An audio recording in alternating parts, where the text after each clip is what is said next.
got guys like Cheney, you've got guys like all the cabinet members you mentioned earlier who now are trying not to be found guilty of being involved in assassination attempts. But the fact of the matter is all these people at the top of government come out of the big corporations. It's a revolving door thing. And so whether it's Democrats or Republicans, you've got people that are constantly at the top. Well, I call it the corporatocracy, because whether they're working for the government or whether they're working for private corporations, they're all working for the same thing, which is expanding this empire. Well, John Perkins, I'm not defending Obama because I saw him built up as this big corporate juggernaut. I saw him getting 4+ times the money that McCain got. I wasn't supporting McCain either. I just was clear he was the anointed one. But I do have to give credit when I do occasionally see it. Panetta did scurry over immediately to Congress within days of getting in and said, look, they just, admitted to me they've got all these hit squads. So at least he did that. But was that him covering his butt? Because then you bring up the Attorney General, who's been involved in black ops. I would add Oklahoma City, by the way. Very scary person. We got some federal documents on that, him covering things up. So are you just saying, if it is business as usual, then why would Panetta come out? Well, I don't have any inside information on Obama's personality or those people around him. But my suspicion is that he's probably a guy with a conscience who would like to do the right thing, and so would many of his people. But you get caught in the system, and once you're in, it's extremely scary. And what are you going to do? How are you going to fight the CIA? How are you going to fight the military? So you try to do whatever you can on whatever front you can. And I've seen this happen time and time again with Latin American presidents who want to do the right things but realize that if they get thrown out or if they get assassinated, that's not going to do any good, because the next president coming along is just going to be scared, terribly scared, and not going to do anything. So you try to stay in power, and you try to do what you can. In the case of a guy like Obama, he's tried to institute some environmental laws that are decent, and he's tried to do things with health insurance, but he keeps running up against very, very powerful forces of resistance. And so it comes down to us. We have to speak out a lot more. We have to do a lot more. We, the people, we have to stand up to corporations and say, listen, I'm not buying from Dole or Chiquita, and send them emails and tell them, we're never buying another one of your bananas or pineapples because of what you're doing in Honduras. You change your ways or we're going to force you to go out of business.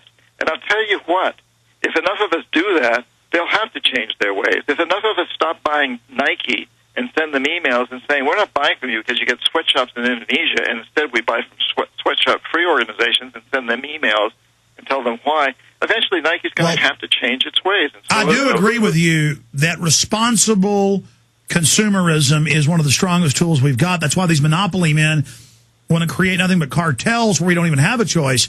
But, just take 10 years ago, you couldn't find organic. Even in Austin or San Francisco, it was hard to get. Now organics, even in small towns, because people demanded it and then built a market, buying local is getting bigger and bigger. And we've gotten companies to take trans fats out of foods recently, and we got rid of aerosol cans. We're destroying the ozone layer. We've got companies to clean up terribly polluted rivers. We have a lot of power when we use it. I think we need to understand that it's always come from we the people. We didn't get rid of slavery in this country because Abraham Lincoln found himself in the White House. We got rid of slavery because we voted in a president, Lincoln, who was opposed to slavery. Women didn't get the right to vote because Woodrow Wilson was pro-suffrage. He was not. Women got the right to vote because they'd been demonstrating for it for a long time. And then when Wilson was president, he constantly was out on the road speaking about how we needed to get involved in World War I, how we needed to defend democracy in Europe. Women met him at every place he went, holding up huge placards that said, why should we defend democracy in Europe when half of our population in the United States can't vote? So finally, Woodrow Wilson came around. We didn't get out of Vietnam because Richard Nixon was anti-war. He was pro-war. He had to take us out of Vietnam because he understood that we, the people, were not going to put up with it any longer. Plus, we were losing the war. But I think we need to understand that we, the people, need to take action. And in this particular case, in some respects, it's easier than it's ever been because these things are all controlled by big corporations today. And the marketplace is democratic if we choose to make it such. These corporations only exist because we buy the goods and services, or our tax dollars buy the goods and services. Alex, we need to turn that around. We, the people, need to start taking more responsibility. It doesn't do any good to complain about these things and then go out and buy bananas from Dole or tennis shoes from Nike. Sure. John, I agree with you on that front, and I believe you're coming at this from a good perspective, that you're a good guy, that you have changed your ways. I just think it's also important to realize that just trying to do the right thing isn't enough. We have to make sure we're not part of the fake corporate clone or counterfeit where they try to get control of our grassroots movements and then say use environmental laws to take farms and ranches or restrict people. Take Austin. I've watched them with smart growth take farms and ranches, not let people build on it. And then 10 years later, they build shopping malls on it and skyscrapers. So I also see the environmental movement run by the big banks, by the very economic pirate ships, these corporations bigger than most governments. And so, yes, I know there's real environmental problems. I don't want to drink poison water. I don't want to drink poison air, breathe poison air. I don't want to cut down rainforest. I don't want to, live off the backs of starving people in Peru. But at the same time, it's a big job to navigate this and try to figure out what's real and what isn't, and how do you not get co-opted. And because it sounds great to take Ecuador and say they have a constitution saying that they're going to give trees and animals rights, but then I always see that by the neo-eugenicists as their pretext to say the world government's going to vote for you because it's voting for the cockroaches and the dolphins, and they outvote humanity. So I'm just saying this is a minefield because these global corporations are in power because they are so slick. Well, you're right about that, but I think that we can see beyond a great deal of that. We can see that they're using their powers and abusing it. We can see this in the way they take care of themselves. I do a lot of speaking at business schools these days, which I find ironic. Business schools even invite me to speak. The guy wrote a book called Confessions of an Economic Hitman. But the kids in these business schools, many of them are really interested in some of these subjects. And one of the things I keep running into is some of the icons that are held out there. A guy named Jack Welch, who was CEO of General Electric, is held out as this great icon because he made his corporation lean and mean, which means he laid off a quarter of GE's people, put them out on the street, while at the same time he paid himself huge bonuses and salary increases. And he also took GE away from manufacturing things, goods, being a manufacturing firm, into being a financial paper trading firm, which is one of the things that drove us into the financial crisis. Yeah, it's engaged in derivatives, that's right. How do we hold a guy like that out as an icon in our business schools? We should not. And I think if we really open our hearts to these things, we understand that. You understand it, Alex. I understand it. We've got to turn this thing around, and we've got to present better examples to our kids of who do they want to emulate? Who do we want to put on the covers of our magazines? Do we want to put Crook's modern robber baron on the cover of our magazine, or do we want to put people there who are really trying? I totally agree with you. In fact, I talk so much about the map making of the mind or blueprints in the mind, how the establishment builds these.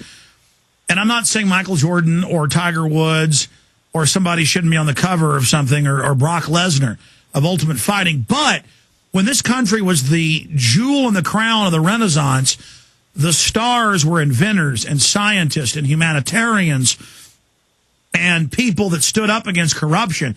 And so the establishment very cunningly took our real heroes away and gave us heroes of no consequence. Well, that's true, and we don't need to let that happen anymore. Yeah, you mentioned Tiger Woods, for example. My God, here's a guy that's making, I don't know what he's making this year, $40 million off Nike or whatever. Meanwhile, Nike's paying... No, he's paid $109 million. $109.